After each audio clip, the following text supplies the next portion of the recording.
नमस्कार दोस्तों, मैं दिनेश मालविया आपका यूट्यूब चैनल पर हार्दिक स्वागत करता हूं। देखिए मित्रों, रीट के बारे में हम देख रहे हैं। आज बात करेंगे रीट परीक्षा के बारे में। आप देख रहे हो आज की तारीख 11 में हम अपनी पहली क्लास शुरू करने जा रहे हैं। पहली क्लास में हमारा टॉपिक रहेगा सिंधु घाटी सभ्यता। और रीट एसएसटी के लिए रामबाण साबित होगा ये। और इसके अलावा फर्स्ट ग्रेड, सेकेंड ग्रेड और रीट का जो मेन पेपर होगा उसके लिए भी बहुत ही लाभदायक रहेगा। तो हम बात करते हैं, इस रामबाण क्लास है। इस क्लास को देखने के बाद कुछ और देखने की जरूरत नहीं पड़ेगी आपको। आपके सीधे लाइन टू लाइन प्रश्न परीक्षा में इनसे बोर्ड से उठेंगे और इस क्लास से उठेंगे, आप देखोगे। जैसे हम बात करते हैं सबसे पहले कि प्रागैतिहासिक काल, पुराऐतिहासिक काल या पाषाण काल या प्रस्तर काल किसको कहते हैं। तो ये सबसे पहले जो मनुष्य का विकास हुआ, जन्म हुआ, तब से लगाकर लिपि का विकास हुआ वहाँ तक के काल को प्रागैतिहासिक काल कहते हैं, पुराऐतिहासिक काल कहते हैं, पाषाण काल कहते हैं और प्रस्तर काल कहते हैं। ये सब मनुष्य के जन्म से लगाकर लिपि के विकास तक के काल को कहा जाता है। यानी नाम इतने सारे हैं लेकिन एक ही चीज़ है। और सबसे पहले आप देखते हो, सर्वप्रथम जो खोज हुई थी वो हुई थी धातुओं में। अगर बात करें तो तांबे की खोज हुई थी सबसे पहले। उसके बाद फसल की अगर बात करते अपन तो गेहूँ, जौ और कपास। फसलों में गेहूँ, जौ और कपास ये बोया जाता था सबसे पहले। और मैदानी भाग में नगर सभ्यता विकसित हुई। यानी सिंधु घाटी सभ्यता में मोहनजोदड़ो और हड़प्पा जो बड़े बड़े शहर मिले हैं वो कहाँ पे विकसित हुए हैं, मैदानी भाग में। और ग्रामीण सभ्यता नहीं थी, ये नगर सभ्यता थी। यानी सिंधु घाटी सभ्यता कैसे थी, नगर सभ्यता, यानी बड़े बड़े नगर बने हुए थे। उसके बाद सिंधु घाटी सभ्यता व हड़प्पा नगर सभ्यता थी। ये बताया ना मैंने अभी आपको, ये क्या थी, नगर थी। ग्रामीण सभ्यता नहीं थी, नगर सभ्यता थी। बड़े बड़े नगर बने हुए थे जहाँ पे शासक वर्ग और ग्रामीण रहते थे।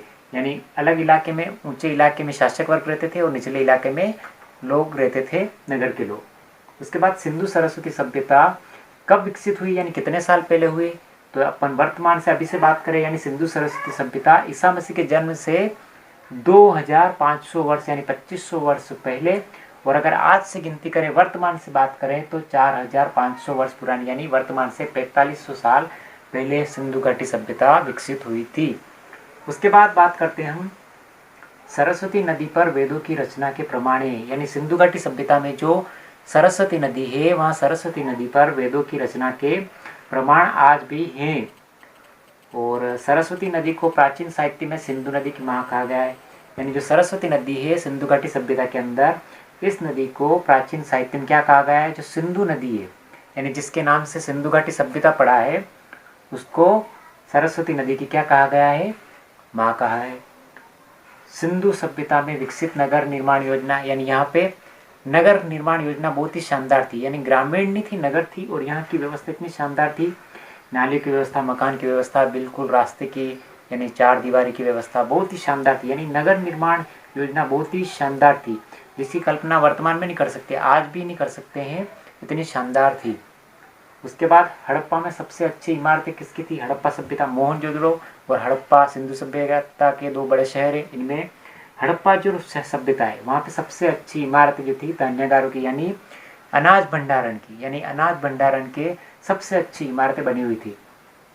फिर सिंधु सरस्वती सभ्यता की खुदाई में क्या क्या मिला है, तो सिंधु सरस्वती सभ्यता की खुदाई में एक तो बड़े से सभा भवन मिले, हो सकता है वहाँ पे बैठ के राजा वगैरह या फिर वहाँ की जनता सभाएं करती हो। बाजार मिले हैं, यानी हाट बाजार भी लगता होगा तभी बाजार मिले हैं। चौक मिले हैं, ये चौक जहाँ पे लोग बैठते होंगे। और उसके अलावा स्नान कुंड मिले हैं, यानी जहाँ पे सामूहिक रूप में स्नान करते होंगे या कोई प्रोग्राम होगा, कार्यक्रम वगैरह होंगे, वहाँ पे स्नान करते होंगे। उसके बाद बात करते हैं अपन सिंधु घाटी सभ्यता में 3 वर्ग थे। कौन कौन से वर्ग थे, एक तो शासक वर्ग था जो शासन करता था। उसके बाद बात करते हैं अपन व्यापारी वर्ग जो व्यापार करते थे। और तीसरे थे मजदूर वर्ग जो खेतीबाड़ी वगैरह का या कार्य करते थे।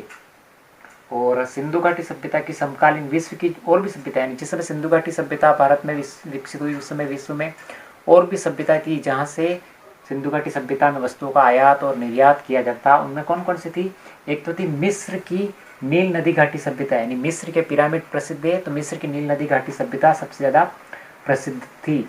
उस समय सिंधु घाटी के समय ये सभ्यता भी विकसित हो रही थी। उसके बाद बात करते अपन मेसोपोटामिया की दजला और फरात नदियाँ, यानी मेसोपोटामिया में दजला और फरात जो नदियाँ हैं उन नदियों के किनारे मेसोपोटामिया सभ्यता विकसित हुई थी। उसके बाद बात करते हैं अपन चीन की हवांगो नदी घाटी सभ्यता, यानी चीन के अंदर जो भारत का पड़ोसी देश है वहाँ पे हवांगो नदी सभ्यता विकसित हुई थी। तो ये हमने कुछ टॉपिक देखे हैं जो एसएसटी रीट एसएसटी में यानी सिंधु घाटी सभ्यता से संबंधित है। और भी बहुत सारे टॉपिक है जो हम अगली क्लास में देखेंगे। कैसी लगी आपको क्लास? लाइक करें, शेयर करें और सब्सक्राइब करें।